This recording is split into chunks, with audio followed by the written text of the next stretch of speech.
Now remember I talked about that vibrating timer? Now, one thing that we might want to have over here for this kid, and we'll talk about that in just a few minutes, is a much more systematic way to deal with the inappropriate behavior so that I have a consequence, but it minimizes attention. I want to maximize attention for the desired behavior, but how much attention does this kid need? How much attention does he need? How much is he getting now? About once every 2 minutes. How much do you think he needs? About once every 2 minutes. So when you tell a teacher, what I want you to do, Sarah, is just catch Russell being good about once every 2 minutes. What's Sarah going to tell me? I don't have time. What can you say? You're already taking the time. Okay? I just want you to be in charge instead of Russell. Okay? Now remember we talked about knowledge is not enough to change behavior? We've used that little vibrating timer for teachers. We've done 3 studies now. If I have a kid like this, I might put 2 minutes, put it on repeat, give it to the teacher, puts it in their pocket, and every 2 minutes it gives a small vibration. Just to remind them they've got a kid out there who has that strong a need for attention. Now I don't want to go, good, good, good. All right? I just wanted to remind the teacher that there's somebody out there that has that kind of a need for attention. $17.95 teacher support. And I absolutely guarantee you just having something vibrate in your pocket every couple of minutes will make your day go better. It's a teacher support in a lot of ways. Okay. I'm going to bounce back up now, take us up where we were supposed to be.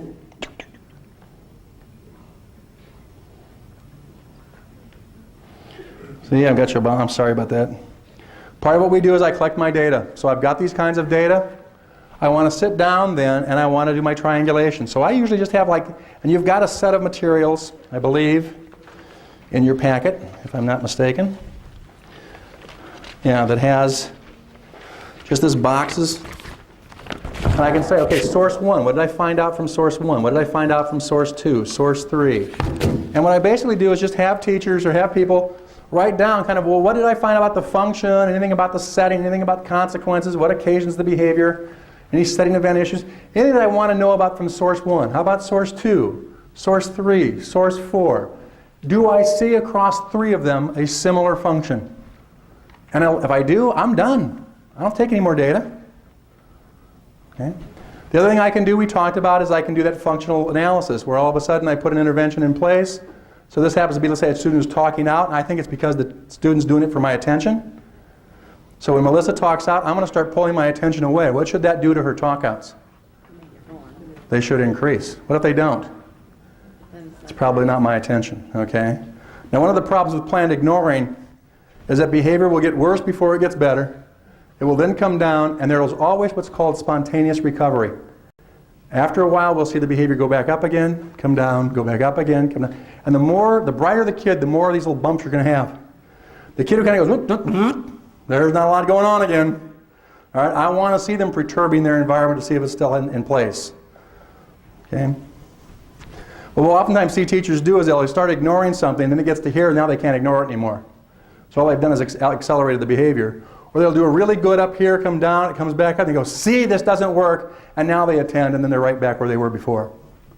So you've got to know, that's again one of those problems, is that as a person doing these functional assessments, if you're going to use functional analysis, you have to know what you would anticipate should be the outcome as you manipulate the behavior from a scientific standpoint. All right. Again, asking myself, is this a skill deficit? And if it is, I need to have instruction and practice with high levels of success. If it's a performance deficit, motivation. Why should this kid do this? And it's amazing how many times with teachers, they'll say, well, Kathy, I'll say, well, he doesn't do anything. I'll say, well, why should he? And they'll look at you like a deer caught in headlights, like, because I told him to. Who the hell are you to them? You know, they've been told since, for many kids, go back to that Russell that we had with the 13 marks of, what we're doing is every year we're saying, whatever we do at school, you don't do it very well. Hey, but come back tomorrow enthusiastic, won't you? And what are we going to do tomorrow? Tell the same thing. And the next day, and the next day, and the next day, and the next year, and then by 6th grade, he doesn't give a shit. And we're going, he doesn't even try.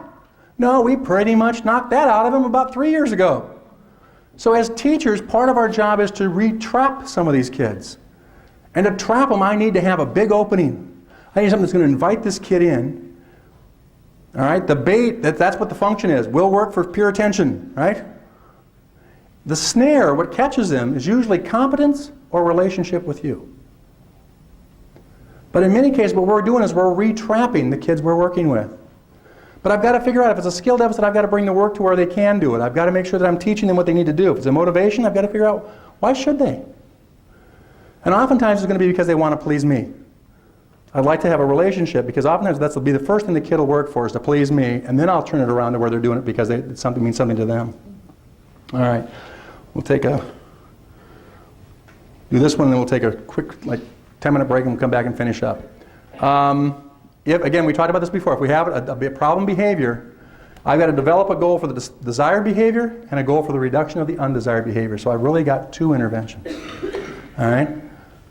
So we're going to stop. We're going to stop for 10 minutes, go out, go to the bathroom, get a Coke, grab another cookie. There's still a couple of sandwiches back there if you now need a snack. We'll come back, and then we'll start talking about some of those interventions. We'll answer any questions people have, and then we'll let you go on your way. So 10 minutes.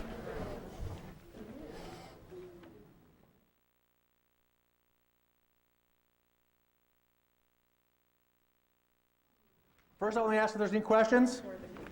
September 18th. September 18th. It's right in your printing binder. Blue sheet, Terry Scott. Terry Scott's very, very good. You'll really enjoy him. Okay. All right.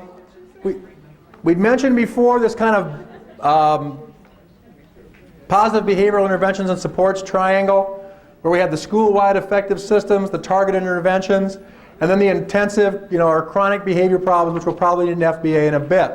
Again, if you've got these systems in place, life can be pretty good. If your school doesn't, then what happens is a kid has a problem, he falls right from the beginning all the way down. You're making up all kinds of FBAs and BIPs because you've got nothing to kind of filter those kids through. So it's not a bad plan as you're doing this for a school district to begin and say, well, first of all, let's look and see what our major problem behaviors are. Do we get lots of kids who are having classroom disruption? Well, maybe we need to clarify some issues around classroom behavior. Do we have lots of kids who are getting in trouble for homework? Well, let's talk about homework. And so you begin to deal with some of those things at the front end, so you're not writing BIPs and behavior intervention plans and FBAs for every one of these kids. It just becomes too daunting of a task for a school district. But as you do this bottom level, this middle level, these targeted interventions, or even the specific interventions, what we know is because of the function of behaviors, some kids have some pretty general kinds of needs. So for example, if I have a need for attention, I have a need for attention. If I have a need for example, for some issue around power or control, what have you got available in the school that will allow me to exert some level of power and control? What have you got that's going to allow me to bond with my peers? If it's not happening normally, what can you do? What kind of leadership opportunities? Some kids will need extra help. Now, we're not going to go through it because of time, but you've got a 2-page kind of handout here that has just a whole bunch of little things along the side. So for example, a teacher or adult mentor. Do I have a mentoring program? Now, who would benefit from a mentoring program? The kid who needs adult. Some kids just need unconditional adult support. If you've got a number of these kids, if I've got a mentoring program available, now as I recognize a kid, I can pop him right into that. If I don't have it available, then I've got to say, okay, now Sarah's been a real pain in the butt. Now she needs a mentor. Would anybody be willing to be a mentor? If I've got to start from scratch with a troubled kid, oftentimes nobody wants to do anything for this troubled kid. If I've got a standing program, I can help a kid go into that. So it does make a lot of sense to think about what are some of those common functions and then say, what does our school have that could begin to address some of those? You've got some things here for leadership, choice and assignments for power and control, most improved list, cool off periods for kids with escape.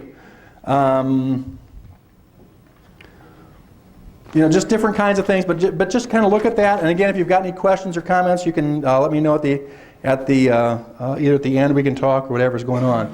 But identifying some of those extra supports we can plug kids into.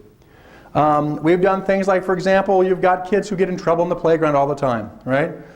Problem is here that Kathy doesn't know how to handle unstructured time. We've actually had kids where we've gone out and said, look, if you go on in most playgrounds, if you're the 3 monitors, what are you doing? You're standing together, talking. All of a sudden, Mary Beth runs over and says, Billy pushed me. We usually go, well, you go tell Billy to stop pushing you because we're talking, right?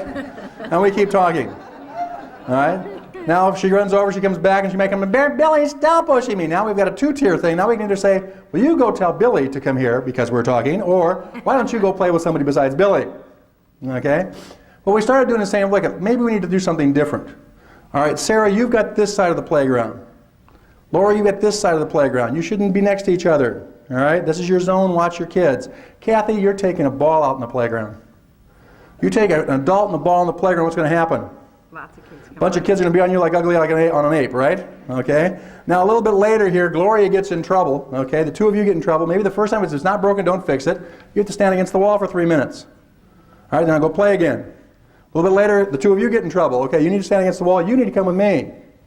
Gloria is going to be in your group for the next week. What you're going to do in this group is just what we would do for a kid who made a reading problem. You're going to give them instruction and feedback on their ability to play.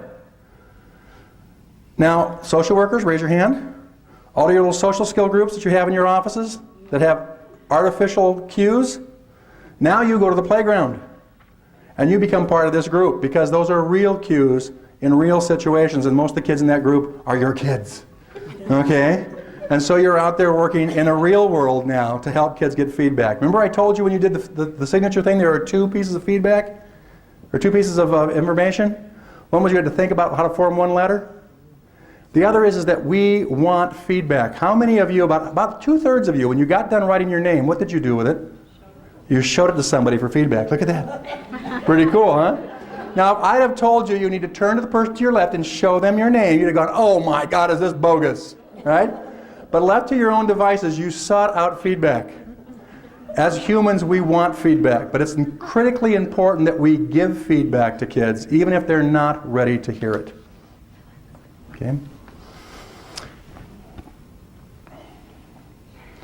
Okay, because of our time, many schools have uniform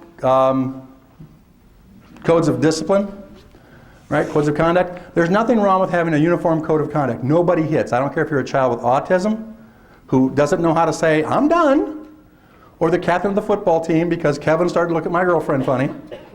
Nobody has the right to hit. But what you don't want is a uniform code of consequences. Consequences have to fit the purpose. The 3 of you each might say, math sucks, I'm not doing this shit. Melissa's doing it because she does not know how to solve for x in the algebraic equation. All right? Kim is doing it because she wants my attention. Okay? Yasmin is doing it because she wants to be one of the 3 musketeers. All right? She wants to be affiliated with the 3 of them. I decided if you say sucks in my classroom, you say shit in my classroom, you don't take out your math book, you're going to the dean. So all 3 of you go to the dean. Now, is that going to change Melissa's behavior? No, she wanted to escape the situation. I've just reinforced her behavior. How about Kim? If Kim is looking for my attention and not just anybody's, that actually could be effective for Kim. That's not how you get my attention, Kim. You're out of here. How about Yasmin? As long as we're together, we're cool, right? Now, I just did something that reinforced 2 of the 3 of their behavior. What's fair about that? Nothing. Fair is not equal. Fair is giving kids what they need. And in dealing with discipline, what they need is a consequence that matches the function of their behavior. I get asked sometimes, you go around to all these schools, Van Acker, you must have the good punishments. Tell us the good ones, the ones that really work. I like this one, okay? How many of you have not had this fantasy in your head at some point or another? Come on, let's be honest. All right? The one is in-school suspension. I like that one, okay? When I select consequences, I want consequences that will at least maintain, if not in fact increase my relationship with a child. I may keep Melissa after school. Now I know she doesn't like it, but that's not the big reason I'm doing it. One of the reasons I want to do it is I want to get to know more about Melissa. So that tomorrow when I ask her to do whatever it is, I can trap her more effectively. I'll know more about her, I'll know more about what's going on, so that tomorrow I can make the task be more fitting so that the odds are she's going to do it. My job is to teach her. Okay? I'd like a consequence that would allow me to teach the child what they should do. I would like a consequence that would allow the child a chance to practice what they were doing. Now, we had a kid who wasn't dressing for PE. He'd been suspended for 10 days. He was in allergen. They wanted me to come in and follow him. I followed around. Did a lot of things, but one of the things he didn't do was dress for PE. Now in that school, if you didn't dress for PE, they gave you the rules to another game. So they were playing soccer outside. He didn't dress. They gave him the rules to basketball, and he had to handwrite them during the PE class. At the end of PE class, if he hadn't gotten finished, he had to go to detention. If he didn't finish the detention, he had to go to Saturday school. This is the third time, it was October, third time he hadn't dressed. And in this district, the fourth time you don't dress, you fail PE, but you have to continue to dress.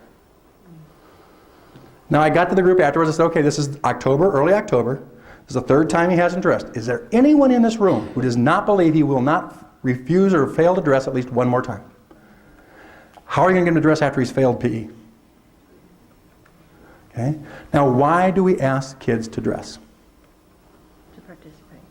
Can they participate without being dressed? Sure, so that can't be the reason. Why do we ask them to change their clothes? Yeah, because they stink, right? Once kids get to middle school, they start perspiring and it smells. And the reason we do is we don't want them to stink in the school. Now, when kids say, why do I have to wear a uniform? What do we generally say? It's the rule. We don't say, part of it's because your perspiration is starting to have an odor to it. We don't want you to stink, all right? Why might he not wear a uniform? Embarrassed. Why would he be embarrassed? Maybe a rash. Or Okay. Yeah, just the changing could be a problem. Maybe I'm not as developed. Maybe I'm more developed. Maybe I've got marks from where my dad beat me last night, right? Maybe I'm really good at PE, but I don't understand soccer, and this is my only claim to fame, and I don't want to look like I don't know what I'm doing out there, so I'm not going to dress for soccer. Again, what's the reason he's not? Maybe he doesn't have a uniform. Well, in this particular situation, that was what the group came up with. He probably doesn't have a uniform. He was a gang wannabe living with an emancipated sister who was, there's just lots of problems going on. Probably didn't even have a uniform. Well, what could we do? This happened to be a place that did towels, and they did take showers, and so laundry wasn't a big problem. We said maybe he could rent a uniform, or he could have, we could supply a uniform. Well, of course, then the teachers always go, if we let one kid have a uniform, they'll all want to have a uniform. I'm thinking, oh yeah, kids line up to say, yeah, let me wear somebody else's old uniform that you just happened to find. Yeah, that's what I want to do. But, say, okay, well, maybe we could have him rent it. Well, what would be the rent? Well, we decided that what he could do is he could help the PE teacher for 10 minutes before school. And the job of the PE teacher is develop a relationship with this kid. Because what I want him to do is to dress for PE. So now I've got a uniform and we've got a relationship. I'm going to increase the probability this is going to work out. That's part of what I want to do. All right? I'd like a consequence that could be relatively quick and easy, especially if it's a high rate behavior. And I like a consequence that isn't going to trigger this kid into all kinds of resistance. Now, again, we talk about the fact that it's got to fit the function, not the form of the behavior. So I'm not worried about what it is you're doing. I'm worried about why it is you're doing it. And we do some things, again, we talk about instructional consequences. We talked about the playground thing. How many of you have in-school suspension? All right, I'm sent down there for fighting. What do I do in my in-school suspension? take a nap. Sit and take a nap? Sit and do homework? Does that help me learn anything about anger management? We've got schools that have started saying if you're down in in-school suspension for fighting between 8 and 10, you're in an anger management group. And it's the beginning of a long-term standing group that you're going to be part of. If you're there between 10 and 12 for insubordination or disrespect, you're in a thing dealing with adult authority. Now we've got schools who have gone out, and because they don't have people themselves, who have gone to their united ways. Because schools don't fail communities until communities fail schools. And have said, look it, you give money to agencies who want to serve youth. We got the youth. We'd like you to answer one more question on your form of agencies who are seeking money. We'd like you to ask them, how do they connect with their local public school? Now, I've personally been to 26 United Ways. I've not had one of them ever refuse to do this. Now, all those agencies seeking youth money come to the school and say, what can we do for you? And if you've done your homework, you can say, well, we need somebody who can run some groups in our in-school suspension. We've got a bunch of kids who live with parents with psychiatric problems, and we need somebody who can run a group. And how do you live with a mother who's bipolar and not medicated?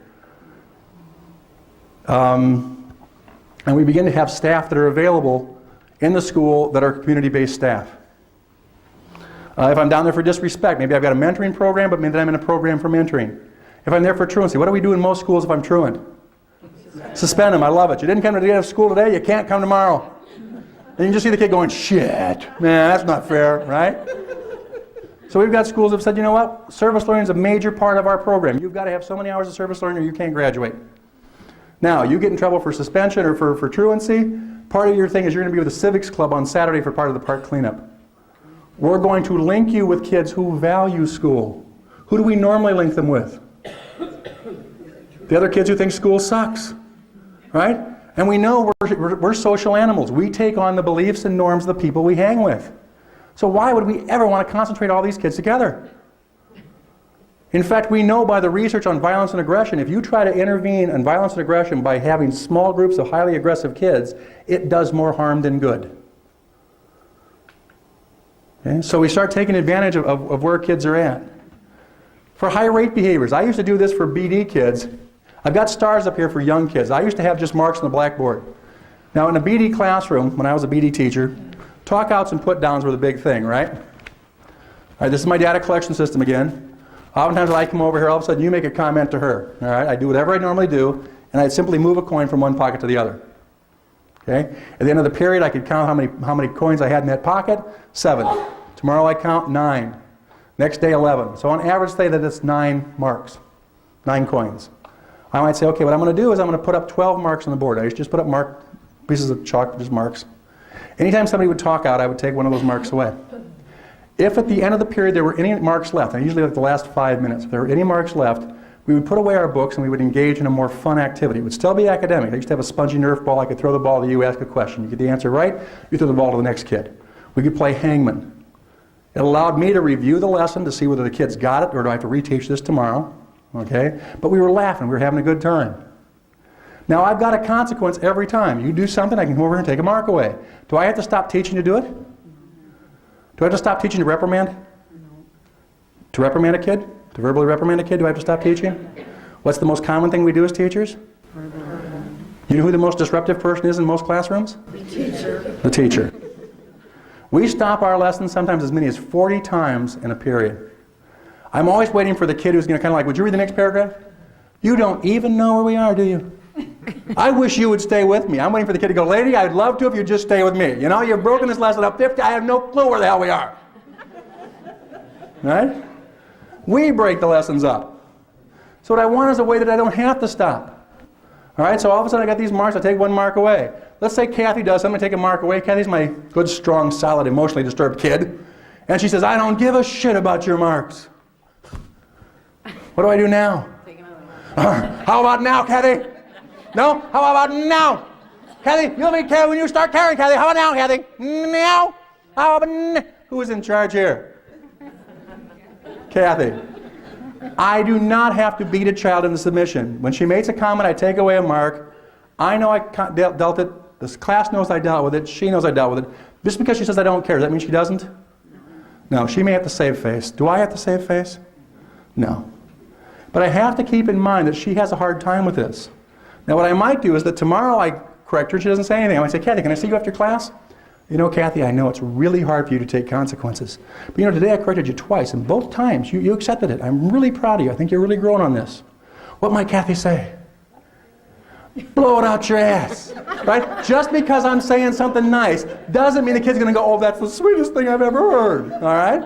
They may still blow it off. That's okay. Again, it doesn't matter whether she can accept it. It matters that she gets the feedback. Okay? Now, for little kids, I like stars and Velcro because I love the sound when you tear them off. Right? Yeah. And as teachers, we need something too, right? Right? And so, now I started with 12. I said there was an average of 9. Why would I start with 12? Give them a little leeway. If I'm going to change behavior using the positive, kids have to win over half the times with no change in their behavior. So I'm going to start a little higher, and then I'm going to start reducing the number of marks I start with, or I will start increasing the length of time those marks stand for if I can do that. Now, I taught a 55-minute period. I couldn't change the time, so I would reduce the number of stars. We'd start with as time went on. Now I've got a consequence each and every time. It's systematic. I don't have to give much attention at all for doing it, and I can begin to reduce the behavior by positively reinforcing the entire group. Now, this can be based on one kid's behavior, and it's called a hero system. So she burps out words. Now, anytime she burps out words, I take away 1 mark. If there's any marks left, you all win. Are you going to laugh at her when she burps if it's going to lose a mark? No. No, so I've just removed the peer group. If she lowers the number, she gets to be the hero and get all of you something that feeds into her need to be somebody, and I better be teaching her some other things that she can be doing to get the group. So now I've got a way to pull away that peer attention. Now, will this work for every kid? No. We had an Asperger's kid one time. We were in a classroom who was swearing. This kid never swore, but it was just the idea that they were these stars. And it just freaked this kid out. And so he would start coming in and going, shit, shit, shit, shit, shit, shit, shit, shit, shit. Whew. Okay, the stars are gone. Life is good. Let's go. All right? He just couldn't handle having them above him. So we just simply said, Randy, they don't even count for you. Oh, okay, good. All right. Then he was fine. Okay? Doesn't matter for you, Randy. Oh, all right. Okay? He couldn't handle it. Sometimes we do a feedback loop. Here's the behavior. I asked you to take out your math book, Kathy. You said math sucks. You threw your book on the ground. Yes, I did. So I tell them very clearly, very behaviorally, very distinctly what it is I saw them do. What was the impact that it had? Makes me think that you don't care about yourself as a student or me as a teacher. Is that what you wanted me to think? What might the kids say? Yep. Okay, that's fine. All right? And here's the consequence, whatever the consequence is going to be. Now, I want to also do this for positives. Kathy, I asked you to take out your math book. I know math is really tough for you, but you did. You hung into that problem. You worked for a good 17 minutes on it. Well, you didn't come to the complete right answer. You really did a nice job, and I'm really proud of you. I think you do care about yourself. Again, what might you say? Screw you. Yeah, right? Okay. Again, it doesn't matter. But I'm going to check on what's going on. This is really powerful with your own kids, by the way. Okay? I want to do it about 4 times more often for positive than the undesired behavior. But it's amazing how many of our kids, first of all, don't know what they did and have no sense that they have any impact in their world at all. And so I want to help them learn about this. Because of time, I'll forego my little story there. Behavior intervention plans. Again, I've got to support the desired alternative behavior. I've got to make the undesired behavior less effective. So I've got 2 plans. All right, I've got to make her burping not work and something else work.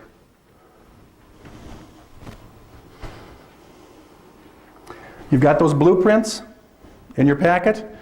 There's the website there. You can actually go on. There's even more information. There's a glossary that you can get with that explains some of the things in there. You might see, it might talk about a hero system, and you go, what's a hero system? Well, the glossary will tell you what a hero system is and give you references and stuff for it. So you can download that on your own. There's also kind of a material in the front end if you need it. You also might, in that same Department of Public Instruction, so if you put in Wisconsin Department of Public Instruction just in your Google or whatever, get to their website.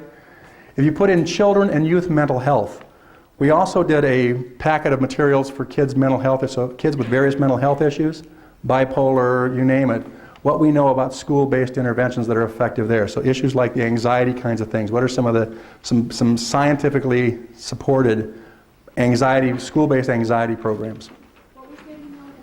If you go to the Department of Public Instruction, Wisconsin Department of Public Instruction, get to their major website, their homepage, they've got a little search engine within their own homepage. In there, type in child and youth mental health. That will take you right to this other thing, and again, you can